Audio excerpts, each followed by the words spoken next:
Hola, ¿qué tal? ¿Cómo están? Muy buenas tardes, como siempre, bienvenidos y bienvenidas a Espacio de Gestión, el programa de radio de la Maestría en Gerencia Social de la Pontificia Universidad Católica del Perú. Gracias por acompañarnos, gracias por estar con nosotros un día más en este programa. Vamos a comenzar el programa de hoy vinculando la entrevista a la tragedia vivida la semana pasada en Lima respecto a un camión que transportaba gas licuado de petróleo y que generó una tragedia tremenda. 14 personas fallecidas, numerosas personas heridas. Y claro, un poco la pregunta es, ¿cómo hace una persona, cómo vive una persona que ha sufrido quemaduras en el cuerpo de tercer grado en primer lugar y que puede cubrir el 60, el 70, el 80% de su cuerpo? Y lo queremos plantear además desde la mirada de una asociación líder en el país en el trabajo con quemados, que es Aniquem. Yo quiero presentarles a Mari Malca, ella es fundadora de la asociación Ayuda al Niño Quemado, Aniquem, y agradecerle muchísimo que se haya tomado un ratito para estar con nosotros. Mari, bienvenida, gracias por estar aquí. Gracias a ustedes y contenta de estar en esta entrevista y poder de repente colaborar con esta maestría de gestión que me parece que es un espacio de formación de nuestros profesionales que es tan necesaria. De acuerdo. Mari, te voy a hacer muchas preguntas sobre Aniquem porque me da mucha curiosidad ver cómo crecieron y cómo han llegado a ser esta asociación líder en el tema de quemados. Pero quisiera remitirme un poco a lo pasado la semana pasada. Desde la mirada médica y la mirada de salud, la forma como se atendió la emergencia de quemados, ¿te pareció óptima? ¿Te pareció eficiente, efectiva? Mira, en realidad creo que en forma general nosotros como sociedad no estamos preparados para responder de una manera más adecuada, si lo quieres decir de alguna forma, a una emergencia de este tipo. Y hemos visto lamentablemente a través de los medios cómo los pacientes llegaban y se atendían en camillas en las exteriores del hospital, desnudos, teniendo el acceso de muchos curiosos para poder tomar las fotos. Si en algo ha contribuido esa, digamos, morbosidad de poder hacer es mostrar las falencias que tenemos. Entiendo. Yo creo que desde ese punto, si bien censuramos el hecho de que estas personas hayan difundido a través de las redes sociales estas imágenes tan crudas, pero también nos muestra que ahí hay una deficiencia, ¿no? Hay una falencia. Ahora, el tema de la preparación para respuesta de emergencias... Un protocolo, ¿no es cierto? Más que un protocolo, es una cosa muy grande. Por ejemplo, yo te comentaba antes de entrar al programa que he trabajado en petróleo. He trabajado en petróleo y en el cual las empresas tienen sistemas de respuesta a emergencias. Una cosa es una emergencia, otra cosa es una crisis, como la que hemos vivido, ¿no? Esto más que una emergencia pasa ya a ser una crisis, donde la capacidad local de respuesta en el ámbito donde ocurrió el accidente se supera y pasa a necesitarse de la comunión y de la coordinación de muchos agentes involucrados. Y bueno, ahí nos damos con algunas sorpresas de que los hospitales, por ejemplo, el más cercano, no tiene las condiciones para atender una emergencia de esta naturaleza y, como han dicho algunas otras personas, son 50 pacientes. Nosotros hemos escuchado de casos en que hay muchos más víctimas. ¿Cómo un terremoto, por ejemplo? ¿No? Claro, entonces eso nos muestra de que a nivel de respuesta, si bien es cierto, tenemos que saludar y agradecer y motivar a quienes han respondido en la escasez de sus recursos, en la escasez de su preparación, porque así como nos preparamos, por ejemplo, para responder ante un sismo, evacuar todos, hay que hacer lo que le llaman en la industria, se llaman los drills, o sea, los ejercicios. Así es. O sea, yo hago un planeamiento de respuesta a emergencia, hago un planeamiento de respuesta a una crisis, Y eso lo voy probando, viendo cómo funciona, qué no funciona. En este tema de gestión, esto es una gestión, y qué bueno que este sea un curso de gestión social, porque este es un tema importantísimo dentro de la gestión de crisis. Cómo se maneja. En salud tenemos mucho más experiencia en gestión de crisis en el tema de, por ejemplo, de enfermedades infecciosas. Entiendo. ¿No? De un brote epidémico. Sí, así es, hay respuesta clara. Hay mucha más, digamos, por lo mismo que el país tiene más temas de manejo de enfermedades infectocontagiosas, en fin. Pero en el tema de accidentes, aquí lo primero que salta es que, por ejemplo, la empresa estuvo totalmente ausente. Y sigue ausente. Ni un comunicado, Mari, es impresionante. Claro, porque para mí acá hay dos grandes actores que no se han presentado. Uno es la empresa y otro es la propietaria del producto. O sea, ¿quién le vende a una cisterna GLP?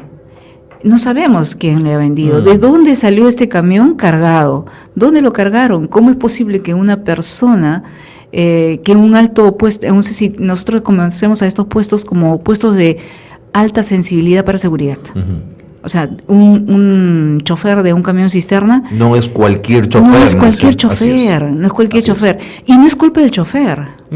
O sea, no es culpa de la persona que maneja este carro, es culpa de los responsables que permiten que esta persona... No preparada y no capacitada esté en el timón. Okay.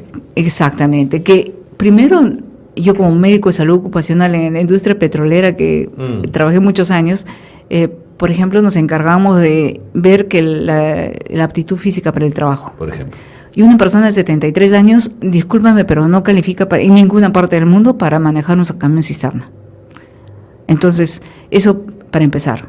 Segundo, que esta persona además tiene condiciones de entrenamiento, de supervisión y de verificación de sus credenciales. Acabamos de ver que obviamente las credenciales que tenía eran de terribles. Faltas graves. Muy graves, así es. Faltas graves o muy graves. Entonces, nos estaba hablando de que ahí hay gestión de recursos humanos, gestión de seguridad. De acuerdo. Hay una falta total de lo que es gestión de riesgos. Y creo que en ese campo nosotros estamos ni en pañales.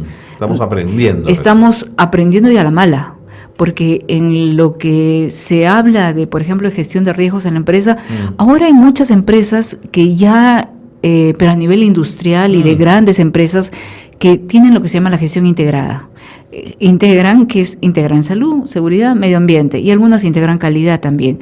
¿Y qué pasa con esto? Que hacen que la gestión de estos riesgos se maneja de una manera uniforme. Porque un riesgo de seguridad, por ejemplo, el camión cisterna, en estas condiciones que hemos visto, es un riesgo de seguridad. Totalmente. Pero que además, al producirse un accidente, también se convierte en un riesgo a la salud y a la vida de las personas, a la vida primero, ¿no? Y después a la salud de las personas, porque el sobreviviente de quemaduras va a tener una vida de muchas complicaciones en un futuro, digamos, de mediano y largo plazo.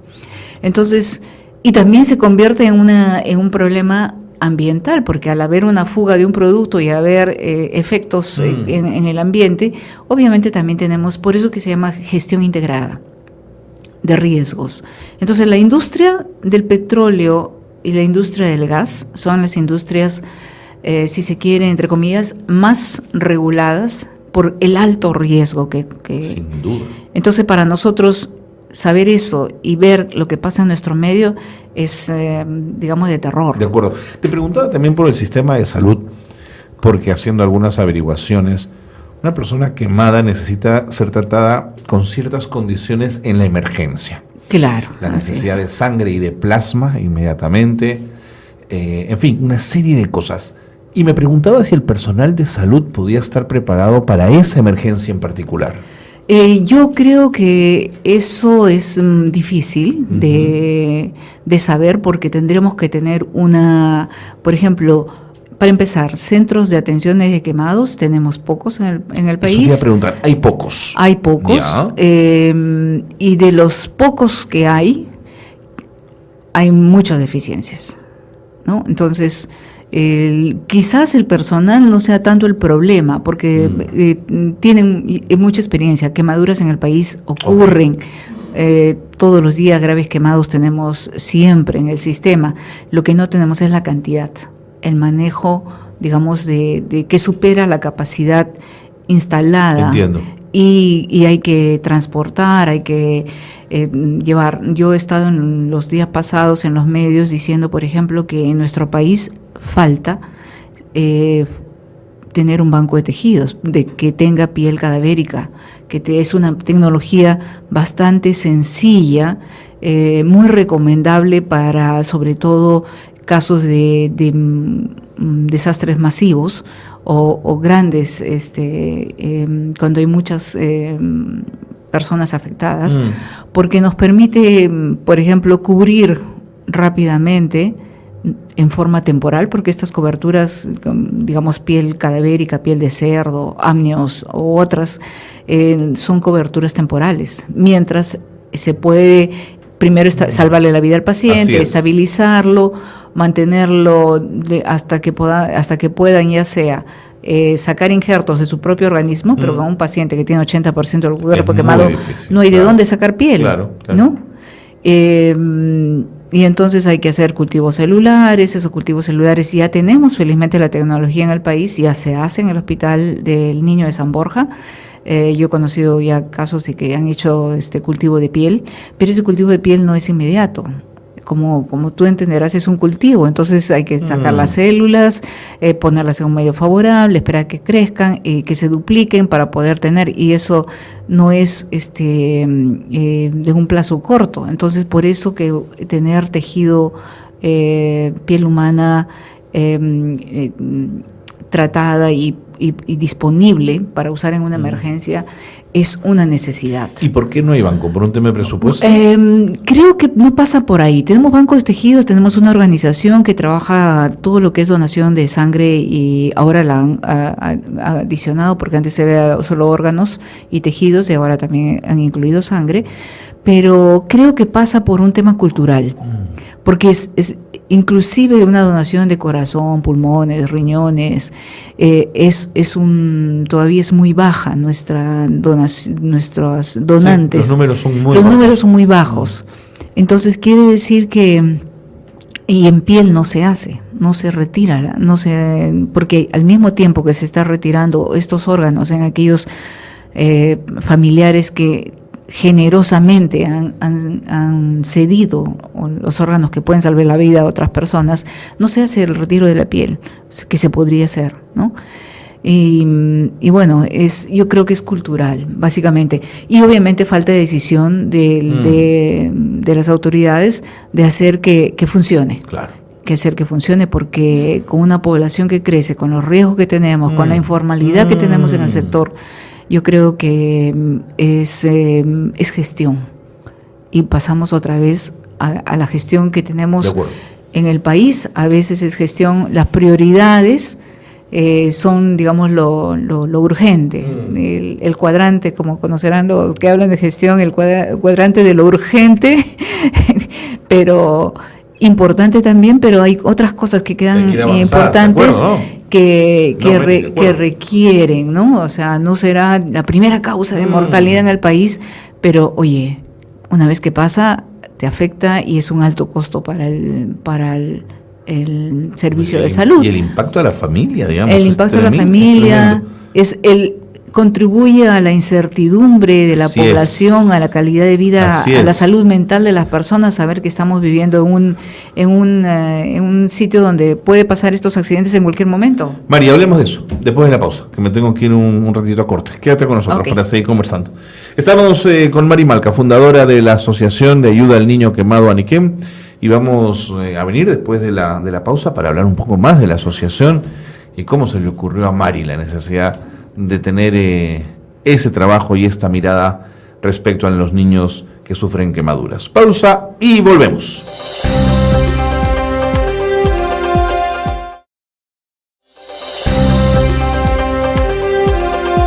Continuamos en el programa. Mari Malca está con nosotros, fundadora de la Asociación Ayuda al Niño Quemado Aniquem. Mari, Hace 21 años casi que fundaste Niquén. ¿Por qué lo hiciste? Bueno, circunstancias personales, casada con un médico cirujano que trabajaba en el Hospital del Niño, Ajá. en el servicio de quemados, y bueno, veía a diario pues las fotos que llegaban del trabajo, mezclada con las fotos de mis hijos, veía las fotos de los pacientes, que Era no era impresionante. impresionante. Entonces, el año creo que ha sido 1999, decidimos fundar la asociación porque un drama que viven los pacientes quemados es que una vez que salen de alta del hospital, después de 1, 2, 3, 5, 6 meses de hospitalización, pasan al problema de que las cicatrices necesitan tratamiento. Uh-huh. Las cicatrices necesitan control, necesitan una serie de aditamentos. ¿Por riesgos de infección? No. La cicatriz, ¿Sí, no? tú has visto que pueden crecer, Uh-huh. ¿no? Una cicatriz crece y se forman como unos cordones, Sí. se forman queloides, Sí. Muy gruesos, además. gruesos, la piel es rugosa, no es totalmente elástica, pierde su elasticidad, se adhiere, forma contracturas. En realidad la cicatriz es un tejido que le salva la vida al paciente, pero si no sabemos trabajar con la cicatriz, vienen las complicaciones. Entiendo. Y el paciente necesita reintervenciones quirúrgicas que vuelven el proceso otra vez a cero, ¿no? Uh-huh. O sea, hay que reiniciar otra vez todo el proceso. Y los pacientes pues gravemente afectados, los grandes quemados, pacientes que han tenido quemaduras en rostro, quemaduras, ¿te imaginas la desfiguración facial de un paciente? Además hay una estigmatización. Hay una muy estigmatización grande, social, hay un rechazo social, Sí, de hay ¿Eso te impactó en ese momento? Sí, claro. Entonces ahí es donde empezamos a hacer el ver primero cómo prevenir estos accidentes. Okay. Y bueno, después la tragedia de Mesa Redonda nos obligó un poco también a decir, esos años. Por esos años, claro. Dijimos, no, ya no es solamente prevenir, aquí hay que dar ayuda a los pacientes que veíamos, ¿no? De acuerdo. Entonces, y bueno, a los primeros pacientes que veíamos, incluso muy severamente, me acuerdo de un caso de un niño de Huaraz que estaba totalmente desfigurado, la familia no sabía que era de él, lo trajeron evacuado de Huaraz y nunca más lo vieron. Entonces hicimos muchísimo por ayudar a ese niño, ¿no? Y lo mandamos a Estados Unidos para que lo operen, lo mandábamos a Chile para hacer la rehabilitación y hasta que dijimos, no podemos hacer esto con todos, hay que generar las capacidades locales. Y ahí es que el año 2002, me parece, 2003, organizamos un pequeño centro de rehabilitación que ¿Con qué recursos, Mari? ¿De dónde salió el dinero? Con apoyos de yo en esa etapa trabajaba en una empresa petrolera y bueno, tuve la suerte de que mi ex jefe me ayudara. Cuando le presenté el proyecto me dijo, bueno... Porque eso sin dinero no es sostenible en el tiempo, además. No es sostenible, no se puede sostener un trabajo. Al inicio todo el equipo era voluntarios. Claro. Y bueno, los voluntarios se cansan, los voluntarios se renuevan y hay que empezar de cero. Entonces hubo que hacer un equipo primero a tiempo parcial, por unas cuantas horas, en un local alquilado. Y bueno, luego después de hacer varios proyectos, de buscar, demostrar que esta es una necesidad. Nosotros, si bien es cierto, en estos 20 años lo que hicimos fue hacer que el paciente que sale de alta, que sobrevive a una quemadura, pueda tener el acceso a ese tratamiento posterior como si estuviera en cualquier otra parte del mundo. Uh-huh. Y casi lo hemos logrado. Okay. ¿No? Entonces, eso es quizás los 20 años de trabajo que hemos hecho. ¿Cómo consigues hoy los fondos? ¿De dónde vienen? ¿Empresas privadas, donaciones, cooperación internacional? Los fondos básicamente son, es un trabajo día a día. Es un trabajo de hormiga. Pero ya en el 2006 nosotros le apostamos al reciclado, al reciclado de plástico. Y actualmente se reciclan papel, cartón, una serie de otros elementos, y esa es una base importante de los ingresos de la asociación. Mira. Tenemos muchos donantes, la Universidad Católica ha sido uno de ellos, y también hemos conseguido avanzar, o sea, como proyecto social, siendo los únicos en el país que ven esta problemática. En realidad quizás eso ha sido una ventaja, porque no hay nadie más que haga nuestro trabajo. Ya nosotros quisiéramos que haya más instituciones no hay nadie más que haga el trabajo de ustedes. De ayudar a la familia a la recuperación física, emocional, a darle el apoyo en este momento, porque por ejemplo las víctimas ahora hemos visto en un número importante, pero imagínate ese mismo incendio de solamente la casa de una persona donde se afectaron 2 o 3, se quedaron sin nada, se quedaron en la calle. No tienen para comer, no tienen ropa, no tienen documentos, en fin. Ese drama que lo hemos visto un poco magnificado, sucede sucede con frecuencia en nuestro medio, sucede con frecuencia en provincias. ¿La estadística dice que el Perú es un país con muchos quemados, Mari? Lo que pasa de la estadística es que no es tanto que sean como... Yo creo que hay muchos quemados porque las quemaduras son prevenibles. Okay. O sea, obviamente hay accidentes que escapan a pero digamos que el 90% de los accidentes, sobre todo los que ocurren en el hogar, son prevenibles. ¿Y por qué no lo son? ¿Por qué no lo son? Porque pasamos otra vez por el tema de la cultura, y también pasamos porque hay problemas estructurales que no los vamos a cambiar. Por ejemplo, la pobreza, la vivienda inadecuada, el material con el que construyen, el material con el que construyen, la cultura, la nula cultura de seguridad. O sea, y yo a veces decía, ¿cómo es posible que alguien no se dé cuenta que si yo pongo una vela en el borde de mi cama prendida, que no pueda pasar algo con esa vela y caerse? Porque yo lo he visto visitando, digamos, en las zonas periféricas de Lima, o de repente ni tan periféricas, cómo ponen la vela, la calientan en la base y la pegan sobre, o sea, la colocan sobre cualquier material, ¿no? Puede ser una mesa, puede ser... Entonces, sin toma de conciencia, esa es que esa vela puede desatar un incendio. Un incendio, ¿no? Mira. Entonces, y uno dice, bueno, esta gente está acostumbrada, o la mayoría de nosotros, no solamente de repente las personas que viven en condiciones más, con menores recursos, pero vivimos en un medio de riesgos y nos acostumbramos a eso, no conocemos otra cosa. Yo te pregunto, ¿tú ves en tu casa que viene un chico a repartir gas en bicicleta? Yo les tengo terror. ¿Ah? Yo les tengo terror cuando llegan en la motito o en la bicicleta, o cuando escucho que el camión, los tanques se chocan unos contra otros sonando, y digo, Dios santo. Ya, y eso nos hemos acostumbrado a tolerar ese tipo de cosas. Entonces, cuando tú tienes una vivienda inadecuada y has vivido toda tu vida ahí, y no tienes otras condiciones, te acostumbras, claro, tú convives con el riesgo, o sea, no pasó nada. Y bueno, es que puede pasar mañana. Puede pasar en cualquier momento, ¿no? Entonces, como yo digo, los adultos, por ejemplo, dejan las ollas grandes con líquidos en el piso y bueno, un adulto viene, ve la olla y bueno, un poquito que se desvía y evita el peligro ahí, ¿no? Pero un niño no tiene esa conciencia de peligro, viene jugando, se empujan unos a otros y cae el niño en la olla. Tremendas quemaduras, ¿no? Entonces, eso es cotidiano. La falta de educación en seguridad es muy grande. ¿Cuánta gente trabaja hoy día en Aniquem a tiempo completo? Aproximadamente 20 personas, sí. ¿Y voluntarios cuántos tienen? Uy, normalmente en cualquier época del año hay entre 50 a 60 voluntarios, pero como varían por actividades, fines de semana. ¿La aproximación de los voluntarios tiene que ver con experiencias propias vividas en torno a quemaduras? Algunos sí,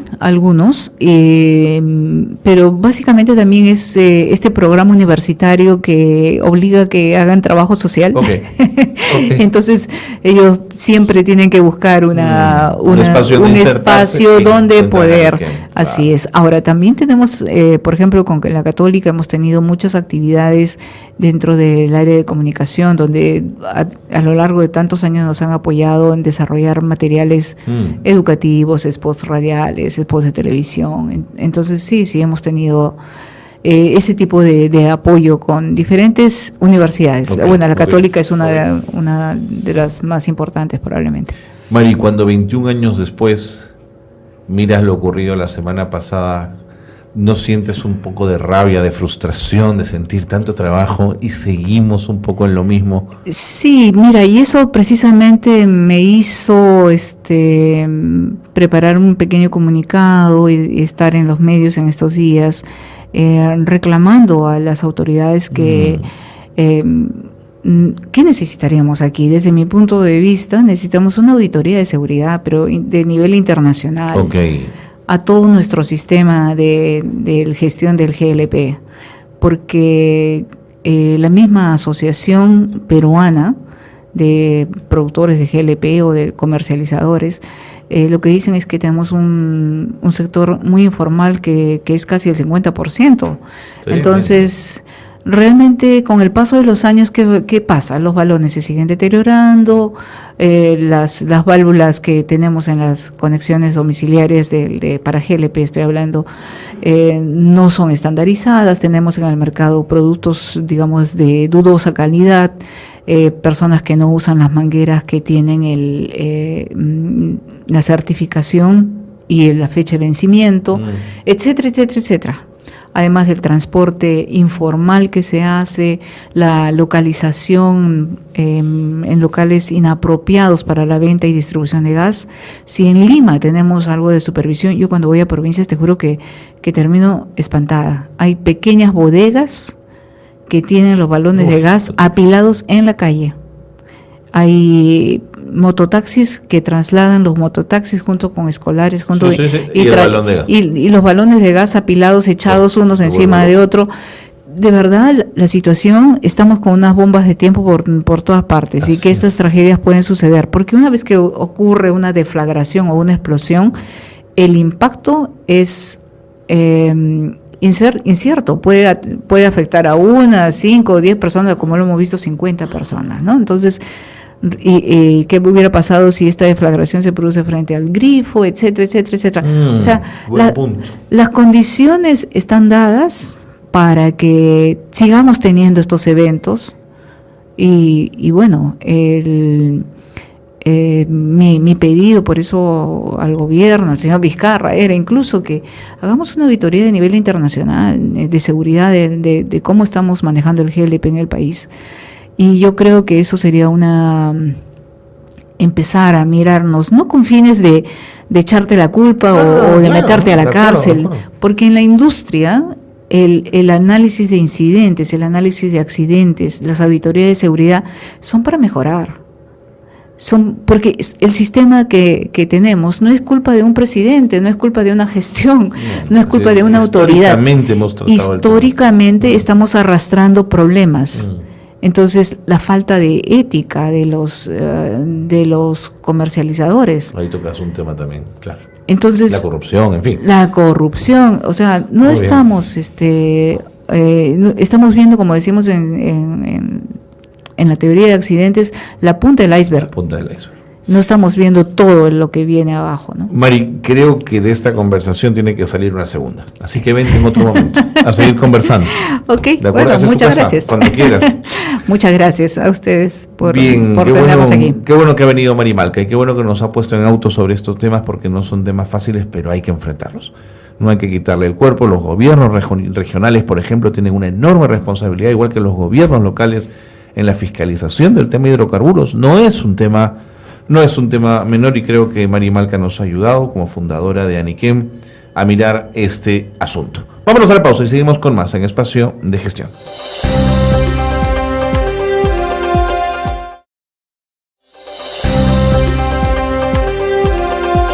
Bien, continuando con Espacio de Gestión, el programa de radio de la Maestría en Gerencia Social de la Pontificia Universidad Católica del Perú, queremos hablar con Ana Zucchetti. La recordarán, Ana en la gestión municipal de la alcaldesa Villarán se empeñó en llenar Lima de árboles, de ponerla hermosa con parques.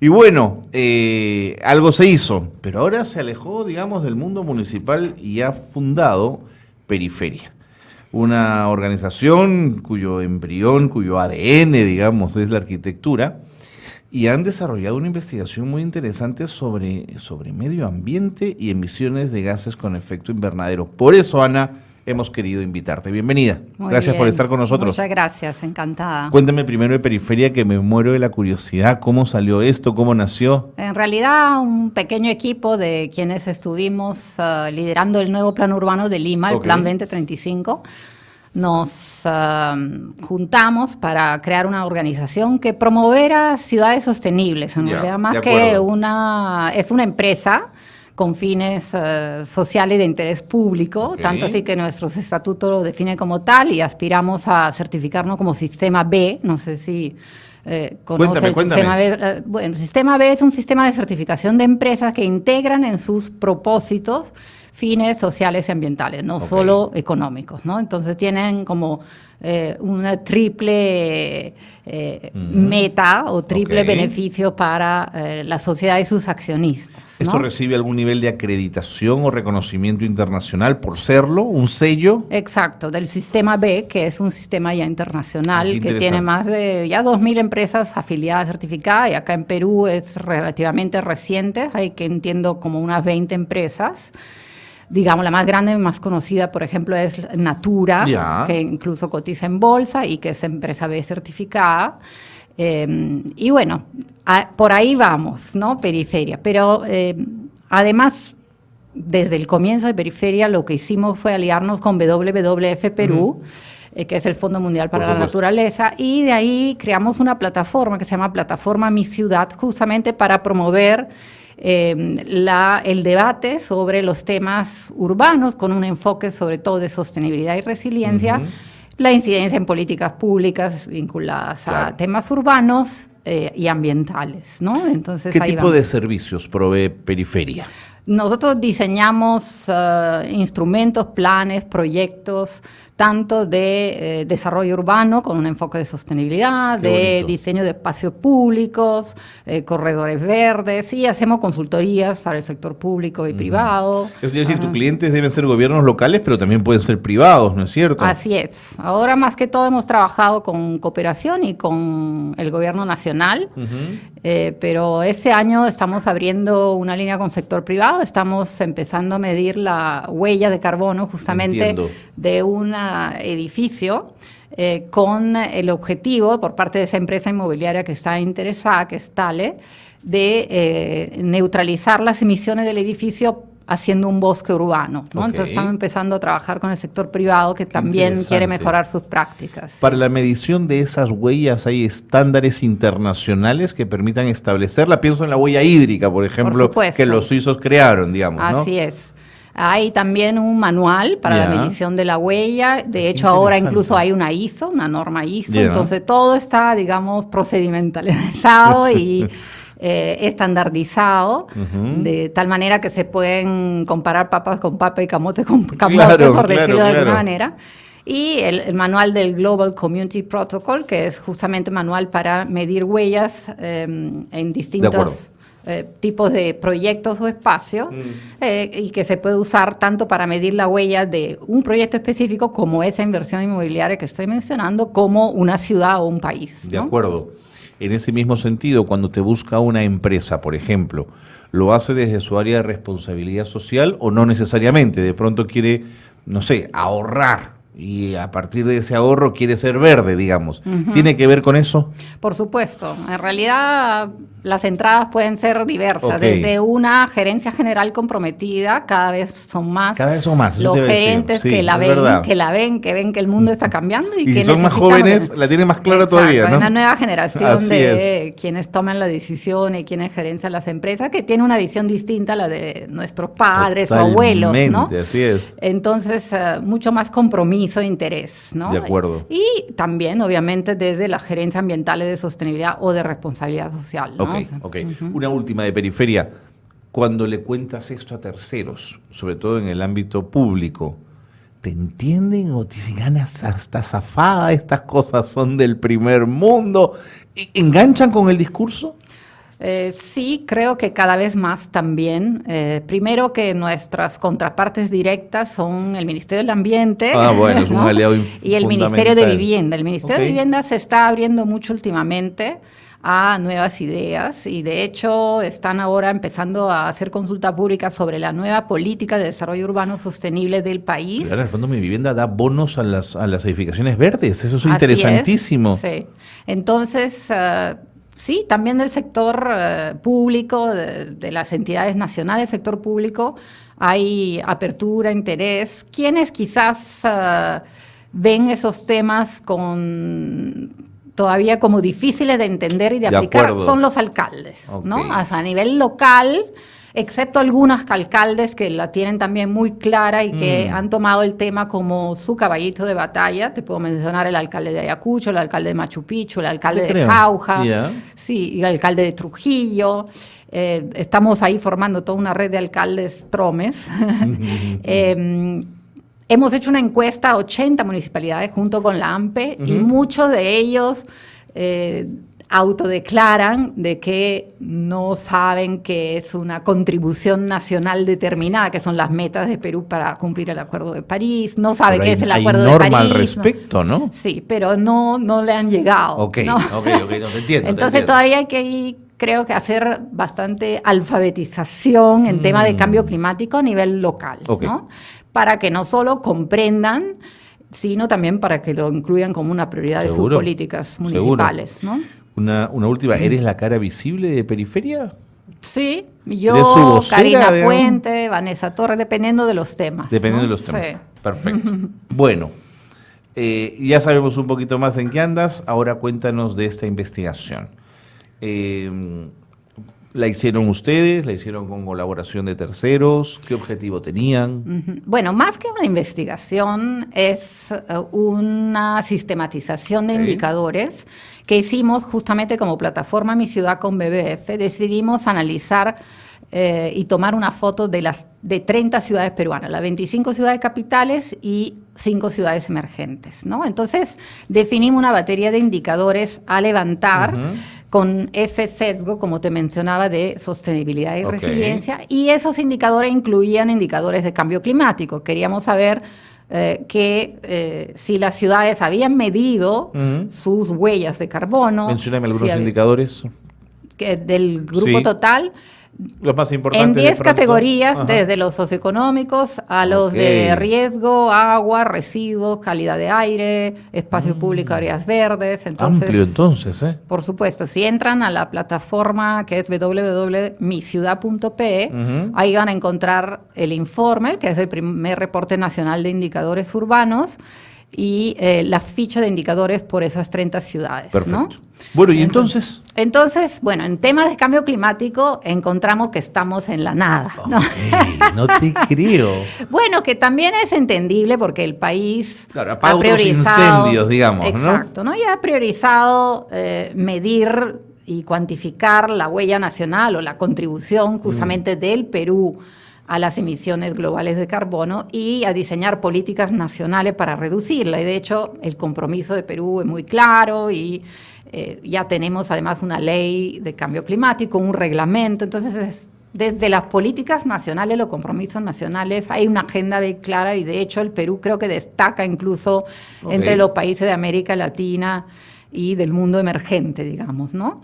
Pero a nivel local, nuevamente, a nivel de las ciudades, estamos en nada. Solo se ha medido la huella de carbono en 4 ciudades. ¿En cuáles? ¿No? En Lima, en Trujillo, en Huancayo y en Cusco, ¿no? ¿Por qué? Porque estas ciudades lo han hecho gracias a proyectos de entidades internacionales, ¿no? ¿ONGs con cooperación internacional? Así es. O sea, bueno, 3 ciudades con el apoyo del BID, el proyecto de ciudades emergentes y sostenibles, y Lima lo hizo con apoyo de la Fundación Futuro Latinoamericano y la CAF hace 3 años. Ahora lo está actualizando con apoyo del C40, que es esa coalición de las 40 ciudades más grandes del mundo. Entonces, digamos, gracias a ese apoyo internacional se ha podido medir las huellas, entonces se tiene como una primera línea base, ¿no? Pero a nivel de las otras ciudades no está medida, y sobre todo lo que faltan son planes de acción para empezar a reducir emisiones y también adaptarnos en las ciudades al cambio climático, ¿no? Con la medición de estas 4 ciudades, puedes tener más o menos claro el panorama de las otras, o es muy aventurado? No, yo creo que fácilmente se podría extrapolar. Sí, se podría extrapolar. Así es, ¿no? Entonces, estamos entre, bueno, no sé si tiene sentido para quienes escuchan el programa, pero entre 1.2 y 2 toneladas equivalente de carbono equivalente al año por habitante en esas ciudades. Al año. ¿Cómo se grafica eso? Toneladas.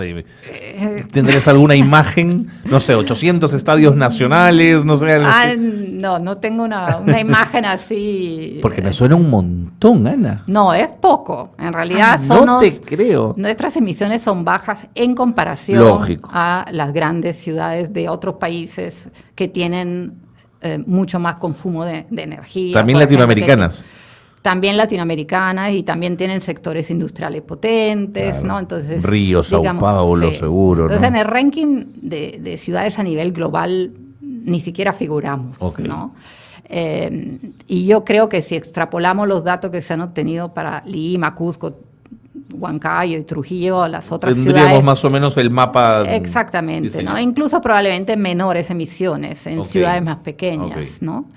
Donde sí tenemos una agenda, bueno, tenemos toda una agenda que cumplir para aprovechar esa oportunidad, la transición hacia una nueva economía sin carbono, descarbonizada, para modernizar nuestras ciudades y para ampliar la calidad y cobertura de los servicios públicos que ofrecen nuestras ciudades, ¿no? Hablo específicamente de la energía, de todos los temas de movilidad, del tratamiento de los residuos, que finalmente son los 3 sectores que más contribuciones hacen a la huella de carbono, ¿no? Entonces, digamos, la agenda climática es una oportunidad para modernizarnos en esos temas, en provisión y distribución de energía, en manejo y tratamiento de residuos, en movilidad urbana. ¿Pero tú crees que esa es una línea base para empezar a mirar el tema? Si se necesita. Sí. Siempre ayuda, porque la línea base permite definir de dónde partimos y por lo tanto hacia dónde queremos llegar, ver la brecha que tenemos.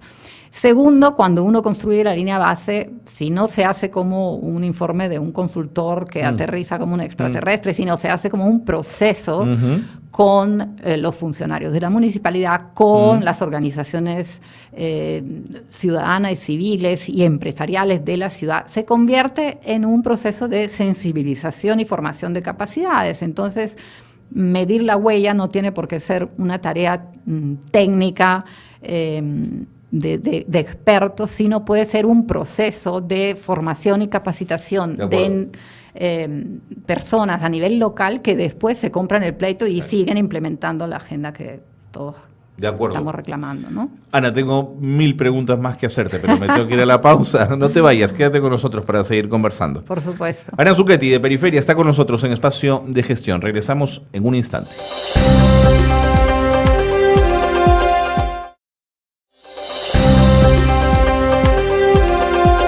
Continuamos en el programa, qué bueno que se han quedado con nosotros. Ana Zucchetti está al frente de Periferia y nos está contando de una investigación que han trabajado. Ella no le llama investigación, le llama sistematización, voy a usar la palabra que ella ha usado, junto a WWF para ver el tema de las emisiones en 4 ciudades importantes de nuestro país.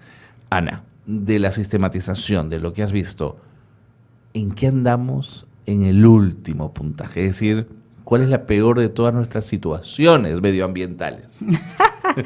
Difícil decir, porque cada ciudad es un mundo. Ajá. Y las ciudades tienen prioridades distintas, ¿no? Pero en general lo que hemos encontrado es que el grupo de ciudades amazónicas tienen indicadores más precarios que el resto de ciudades del Perú. Okay. Eso nos llamó mucho la atención.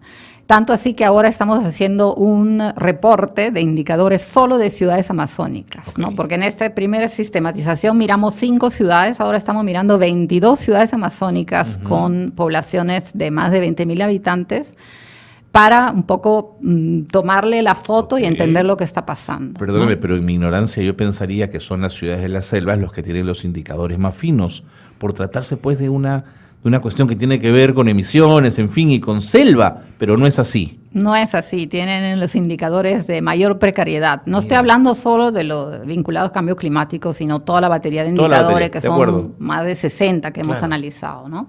En general tienen servicio público de agua, saneamiento de residuos más precarios, coberturas más bajas que el resto de ciudades del Perú, instrumentos de gestión que también hemos mirado, por ejemplo, si el municipio ya instaló una comisión ambiental municipal, si integró a su reglamento de organización y funciones las competencias ambientales, qué instancias de participación y consulta tiene activas y están formalizadas en la ciudad. Entonces, todos esos indicadores son más precarios, yo diría, en las ciudades de la selva, ¿no? Entonces, eso como gran bolsón de qué grupo de ciudades resulta con los indicadores más débiles. En términos de temas, yo creo que el riesgo que deviene de la ocupación informal e ilegal del suelo, que viene de un crecimiento inorgánico y desordenado de las ciudades, es el gran desafío que tienen en común todas nuestras ciudades, ¿no? El hecho de que no haya planificación o que si hay planificación urbana no haya una buena y adecuada gestión del suelo y control de la ocupación del suelo en las ciudades, hace que se habiliten suelo para vivienda, para infraestructura, para equipamientos en zonas de alto riesgo no mitigable, y eso crea todas las vulnerabilidades que conocemos, ¿no? Entonces ahí hay una agenda enorme que trabajar, una agenda urgente que está vinculada a la agenda de cambio climático, porque efectivamente cambia el clima, aumenta la vulnerabilidad, ¿no? O sea, aumentan las precipitaciones. Podemos tener en muchas ciudades precipitaciones más intensas o más frecuentes, entonces aumenta el riesgo de inundaciones, aumentan los deslizamientos, aumentan los huaicos, y las poblaciones que están ubicadas en zonas de vulnerabilidad aumentan su vulnerabilidad, ¿no? Entonces creo que por ahí es una de las grandes prioridades de nuestra agenda urbana, ambiental / cambio climático. Para no quedarnos con la mirada negativa. ¿Y qué te ha parecido interesante como avance, como encaminados, si es que hubiera alguno? Yo creo que hay muchas ciudades que ya tienen instalados sus instrumentos de gestión, ¿no? y sus espacios de gobernanza con participación ciudadana. Hablo específicamente de las comisiones ambientales, ¿no? Que tienen sus agendas ambientales, tienen sus planes ambientales. Entonces, en eso, incluso vinculado al riesgo, bueno, más de la mitad tiene planes de gestión de riesgo. O sea, en términos de producción de instrumentos, creo que muchas ciudades han avanzado. ¿No? El problema es que la aplicación de esos instrumentos, ahora nos falta dar ese salto, ¿no? Que no es solo producirlo, sino también presupuestarlo y después ejecutarlos bien, ¿no? ¿Y tienes la sensación que esa aplicación tiene que ver más con presupuesto que con capacidades instaladas? Con las dos cosas, pero evidentemente mucho empieza por el presupuesto, ¿no? Porque con presupuesto se pueden contratar las capacidades que la ciudad necesita, ¿no? Entonces equipos técnicos de calidad. No, pero cuando ves la ejecución de gasto en gobierno local, en gobiernos regionales de terror, todo lo que devuelven, bueno, ¿no? Sí, definitivamente también. Capacidad de gasto. Tú has estado dentro del monstruo municipal, Ana. Por ejemplo, en una municipalidad grande como Lima, el tema del medio ambiente ¿es un tema de primer orden para una ciudad como Lima? Por supuesto. Yo entiendo que la gestión es diferente y tiene sus matices, pero tú has estado ahí, por eso te preguntaba. Bueno, nosotros lo pusimos como una de las prioridades de la gestión, y de hecho empezamos de cero porque la gestión anterior nos había dejado muy poco. Me acuerdo, entonces empezamos a hacer la política ambiental metropolitana, la agenda, de ahí todos los instrumentos que mencionaba, porque esos además te permiten ejecutar presupuestos, ¿no? Entonces, uno ahora no es que se le ocurre hacer una actividad o una acción y mañana el gerente no tiene que incorporarlo a los instrumentos de gestión, el POI, el PEI, exacto, ¿no? Entonces, en ese sentido, cada vez es más estructurada y formalizada la gestión, lo cual a veces hace las cosas más lentas, pero también las hace más ordenadas, ¿no? Y permite un mayor control del gasto. Nosotros entonces empezamos por ahí, definimos que el tema del verde urbano y los espacios abiertos era prioridad para esta ciudad. Así es, una ciudad hacinada justamente, ¿no? En varios sectores. Así es, lo hicimos con mucha participación de la ciudadanía y uno de los resultados, de los cuales estoy orgullosa, es, por ejemplo, el programa Lomas de Lima, ¿no? Okay. Acaba de, por ley del Servicio Nacional de Área Protegida, crearse el área de conservación regional Lomas de Lima, que son más de 13.000 hectáreas de lomas protegidas en el borde de Lima Metropolitana. Y esto lo empezamos desde esa época. Entonces, resultados así hacen que uno se sienta un poco satisfecho de todo el trabajo que le metió a la gestión municipal, ¿no? También plantamos más de 500 millones de árboles, no, que me encantaría saber cómo han quedado, porque dejamos un sistema de monitoreo instalado. Entonces, en esa gestión, sí, yo siento que en la gestión Muñoz también el tema es importante. El alcalde tiene... al menos lo ha verbalizado en varias ocasiones. Exactamente. Sí. Estamos haciendo ahora con él el plan climático de Lima, justamente, y con C40, nosotros como consultores externos. Sí. Y también están preparando el nuevo plan de Lima, el plan 2040, ¿no? A partir de lo que se dejó avanzado hace 2 gestiones. Y en el plan 2040... Que encarpetan los planes, Ana. Así es. ¿Estarás de acuerdo conmigo? Por supuesto. Bueno, algunos, ¿no? Yo creo que los buenos alcaldes y líderes no los encarpetan, los utilizan, ¿no? Entonces yo siento que nuevamente en esta gestión sí hay interés, hay compromiso y de hecho se están siguiendo muchas acciones que se empezaron hace varios años, se están enriqueciendo con nuevos programas, entonces... y a nivel nacional, como te decía... también hay alcaldes que la agenda ambiental, los temas ambientales, priorizando verde y espacio público y residuos, que son los 2 temas que sienten como más municipales, ¿no? Los toman como sus prioridades, ¿no? De acuerdo. Permíteme la nota pesimista de esta conversación, Ana. ¿Tenemos tiempo frente al cambio climático y sus enormes efectos, que parece que hay gente que no quisiera escucharlos siquiera, ¿no es cierto? Pero que los vamos a vivir. ¿Hay tiempo para que el país entre rápidamente en esta agenda? Bueno, depende de a quién escuches, a quién leas. Yo algunos días estoy completamente segura que no hay tiempo. Que no hay tiempo. Otros días me siento más optimista, ¿no? Entonces, pero evidentemente es una agenda urgentísima, ¿no? Y es que yo no percibo que esa urgencia esté en el debate público.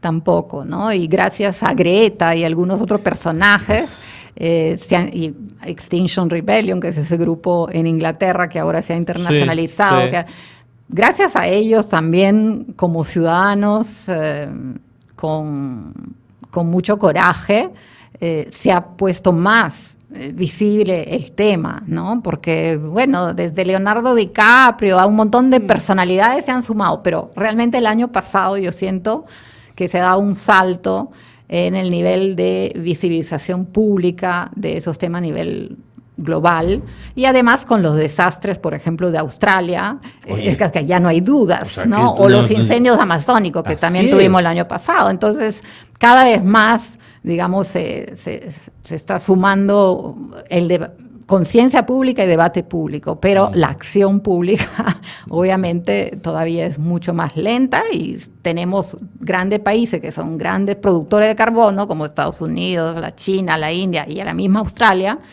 que todavía no se suman a la agenda climática y siguen promoviendo proyectos de inversión en carbón, por ejemplo, ¿no? Por ejemplo. Entonces, la agenda es urgente, pero no hay tiempo para ser pesimistas, ¿no? Creo que hay que contribuir lo más rápido que se puede desde donde uno esté. Y ahora nosotros, como Plataforma Mi Ciudad y como Periferia, uno de nuestros grandes proyectos que estamos trabajando con el CERFOR, el Servicio Nacional Forestal, es de arborizar y hacer verdes las ciudades del Perú, ¿no? Entonces hemos lanzado esa iniciativa, 10 millones de árboles urbanos, pero que es solo la punta de lanza de una serie de intervenciones y proyectos que quieren hacer más verdes y sostenibles nuestras ciudades, desde la protección de los ecosistemas hasta la plantación del árbol, la creación de un huerto urbano, ¿no? En todas las escalas. Porque el verde urbano nos ayuda nuevamente a mitigar olas de calor, a controlar riesgos, a regular flujos de agua, además, si es un huerto, a producir alimentos cerca a donde estamos, etcétera, ¿no? Entonces, desde donde estemos, contribuyamos, ¿no? Creo que más que decir si somos optimistas o pesimistas, que eso creo que depende de... Hay que contribuir, de acuerdo, Ana. Ana, el tiempo voló. Gracias por haber estado con nosotros. Gracias por este compromiso que sigues asumiendo por el medio ambiente. Y esta es tu casa. Cuando quieras, te vienes al programa si nos quieres contar algo. Muy bien, con encantadísima. Gusto. Además, vives a 3 cuadras, pues. Ya, Ana. así es. Gracias por Ahí haber vamos a estado estar. con Gracias nosotros. a ti. Bueno, Ana Zucchetti ha estado con nosotros. La tiene clarísima, ¿eh? Ojo a los datos, ojo a los indicadores que está construyendo. Muy valioso. Vámonos ya, el tiempo nos gana. Gracias por estar en Espacio de Gestión. Muy buenas tardes a todos.